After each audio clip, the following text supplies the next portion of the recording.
কাত্যায়নী ব্রতের কথা অনুসারে ব্রজের গোপীগণ ভগবান শ্রীকৃষ্ণকে পতি হিসেবে পাওয়ার জন্য কার্তিক মাসে এই ব্রত পালন করেছিলেন। এই ব্রতের অংশ হিসেবে তারা যমুনায় স্নান করতেন, মাটির কাত্যায়নী মূর্তি তৈরি করতেন এবং দেবীর পূজা করতেন, যেখানে তারা মশলাবিহীন খিচুড়ি খেতেন। এই ব্রত পালনের পর তারা শ্রীকৃষ্ণের কাছে মনোবাঞ্ছনা পূর্ণ করার জন্য প্রার্থনা করেন। কাত্যায়নী ব্রত পালনের পদ্ধতি। সময়কাল।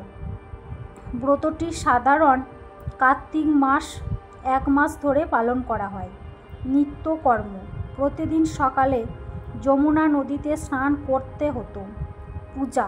যমুনা তীরে মাটির কাত্যায়নী মূর্তি তৈরি করে পূজা করা হতো। খাবার। এই 1 মাস মশলাবিহীন খিচুড়ি খাওয়া হতো। দেবীর পূজা সাধারণত চন্দন, ফল, পান, নবপত্র, মালা এবং ধূপ দিয়ে করা হতো। ফল। ব্রত পালনের মাধ্যমে গোপীগণ শ্রীকৃষ্ণকে পতি হিসেবে পেয়েছিলেন। কাত্যায়নী দেবীর পরিচয়। দেবী কাত্যায়নী দেবী দুর্গার 9টি রূপের মধ্যে একটি। ঋষি কাত্যায়নের কন্যা হিসাবেও তিনি পরিচিত, কারণ কাত্যায়নী ঋষি প্রথম তার পূজা করেছিলেন। দেবীর 4টি হাত রয়েছে, যেখানে ডান হাতে বর ও অভয় এবং বাম হাতে খড়গ ও পদ্ম থাকে। কাত্যায়নী হিন্দু দেবী দুর্গার একটি বিশেষ রূপ এবং মহাশক্তির অংশ বিশেষ। তিনি নবদুর্গা নামে পরিচিত। দুর্গার 9টি বিশিষ্ট রূপের মধ্যে ষষ্ঠ। নবরাত্রি উৎসবের সময় তার পূজা প্রচলিত। শাক্ত ধর্মমতে তিনি মহাশক্তির একটি ভীষণা রূপ এবং ভদ্রকালী বা চণ্ডীর মতো যুদ্ধ দেবী রূপে পূজিত। কাত্যায়নী হিন্দু দেবী দুর্গার একটি বিশেষ রূপ এবং মহাশক্তির অংশ বিশেষ। তিনি নবদুর্গা নামে পরিচিত। দুর্গার 9টি বিশিষ্ট রূপের মধ্যে ষষ্ঠ। নবরাত্রি উৎসবের সময় তার পুজো প্রচলিত। শাক্ত ধর্মমতে তিনি মহাশক্তির একটি ভীষণ রূপ এবং ভদ্রকালী বা চণ্ডীর মতো যুদ্ধদেবী রূপে পূজিত। লোকবিশ্বাস অনুযায়ী তার গাত্রবর্ণ দুর্গার মতোই লাল। খ্রিস্টপূর্ব 2য় শতাব্দীতে রচিত পতঞ্জলির মহাভাষ্য গ্রন্থে তাকে মহাশক্তির আদিরূপ বলে উল্লেখ করা হয়েছে। কৃষ্ণ যজুর্বেদের অন্তর্গত তৈত্তিরীয় অরণ্যকে দেবী কাত্যায়নীর প্রথম উল্লেখ পাওয়া যায়।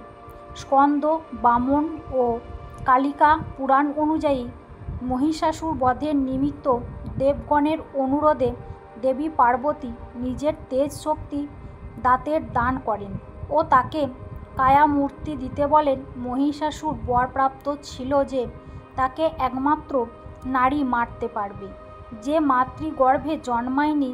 তাই দেবী পার্বতী দেবগণের সহায়তায় তামসী দেবীকে সৃষ্টি করেন। সেই দেবী মহিষ অসুর বধ করেন। ভারতের অধিকাংশ অঞ্চলে এই পৌরাণিক ঘটনাটির প্রেক্ষাপটেই বাৎসরিক দুর্গাপুজো অনুষ্ঠিত হয়ে থাকে। খ্রিস্টীয় 5ম-ষষ্ঠ শতাব্দীতে নাগাদ রচিত মার্কণ্ডেয় পুরাণের অন্তর্গত দেবী মাহাত্ম্যম ও দ্বাদশ শতাব্দীতে রচিত দেবী ভাগবত পুরাণ গ্রন্থে কাত্যায়নী দিব্যলীলা বর্ণিত আছে। একাধিক বৌদ্ধ ও জৈন ধর্মগ্রন্থ এবং তন্ত্র গ্রন্থেও কাত্যায়নীর উল্লেখ পাওয়া যায়। খ্রিস্টীয় 10ম শতাব্দীতে রচিত কালিকা পুরাণে বলা হয়েছে, উড্ডয়ন বা ওড্র দেশ দেবী কাত্যায়নী ও জগন্নাথের ক্ষেত্রে কাত্যায়নী পুজো অতি প্রাচীন কাল থেকেই প্রচলিত। আর জি ভান্ডারকরের মতে কাত্য জাতির পূজিতা ছিলেন বলে দেবী কাত্যায়নী নামে অভিহিতা হন। যোগশাস্ত্র ও তন্ত্র মতে কাত্যায়নী আজ্ঞাচক্রের অধিষ্ঠাত্রী দেবী এবং এই বিন্দুতে মনোনিবেশ করতে পারলে তার আশীর্বাদ পাওয়া যায়। মা কাত্যায়নী ব্রত কথা। প্রাচীনকালে এক গ্রামে মুনিজি নামে এক ব্রাহ্মণ বাস করতেন। তিনি অত্যন্ত ধার্মিক এবং তপম্বী ছিলেন, কিন্তু তার স্ত্রী কাত্যায়নী ছিলেন অত্যন্ত দরিদ্র এবং অসুখী।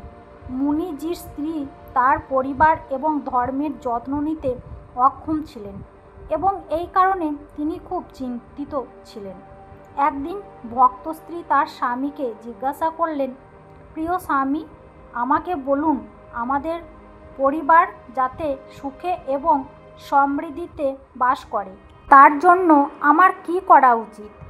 ঋষি তাকে উপাসনা এবং উপবাসের গুরুত্ব সম্পর্কে বললেন। মুনিজি বললেন, পরবর্তী নবরাত্রিতে তোমার উচিত মা কাত্যায়নীর পুজো করা। তার উপবাস পালন করলে তোমার পরিবারে উন্নতি হবে এবং সমস্ত দুঃখ দূর হবে। কাত্যায়নী তার স্বামীর পরামর্শ অনুসরণ করে পরবর্তী নবরাত্রিতে মা কাত্যায়নীর পুজো করেন। তিনি 9 দিন উপবাস করেন এবং মা কাত্যায়নীর ভক্তি ও পূজা করেন। মা কাত্যায়নী আরতি নবরাত্রির ষষ্ঠ দিন। নবরাত্রির শেষে মা কাত্যায়নী স্বয়ং আবির্ভূত হয়ে তার ভক্তকে দর্শন দিয়েছিলেন এবং তার পরিবারের সমস্ত সমস্যা দূর করেছিলেন। ভক্ত পূর্ণ একাগ্রতার সাথে মা কাত্যায়নীর পূজা করেছিলেন এবং তার আশীর্বাদে তার পরিবার সমৃদ্ধি ও সুখ লাভ করেছিলেন। এইভাবে মা কাত্যায়নীর উপবাস পালন করে কাত্যায়নী তার পরিবারের জন্য সুখ ও শান্তি অর্জন করেছিলেন এবং মা কাত্যায়নীর আশীর্বাদ পেয়েছিলেন। এই রূপে মা কাত্যায়নীর উপাসনা আপনার জীবনে সমৃদ্ধি, সুখ এবং শান্তি অর্জনে সহায়তা করতে পারে। এই উপবাস নবরাত্রি পালনের ঐতিহ্যবাহী পদ্ধতি এবং দেবী কাত্যায়নীর পুজোর সাথে সম্পর্কিত। কাত্যায়নী পুজোর পদ্ধতি মূলত নবরাত্রির ষষ্ঠ দিনে অনুষ্ঠিত হয়, যেখানে দেবীকে শ্রদ্ধা ভরে পুজো করা হয়। এই পুজোর মূল ধাপগুলো হলো প্রস্তুতি, কলস স্থাপন, মন্ত্রজপ, আরতি এবং দেবীকে মধু, লাল ফুল ও মিষ্টি নিবেদন করা। পুজোর পদ্ধতি: প্রস্তুতি: একটি তামার কলসে জল ভরে তার উপর আম বা পান পাতা এবং একটি নারকেল রাখুন। কলসটিকে একটি লাল কাপড় দিয়ে মুড়ে দিন। আহ্বান ও সংকল্প: দেবীকে আহ্বান করুন এবং নিজের মনকে শুদ্ধ করুন। আপনি কী উদ্দেশ্যে পুজো করছেন তা সংকল্পের মাধ্যমে জানান।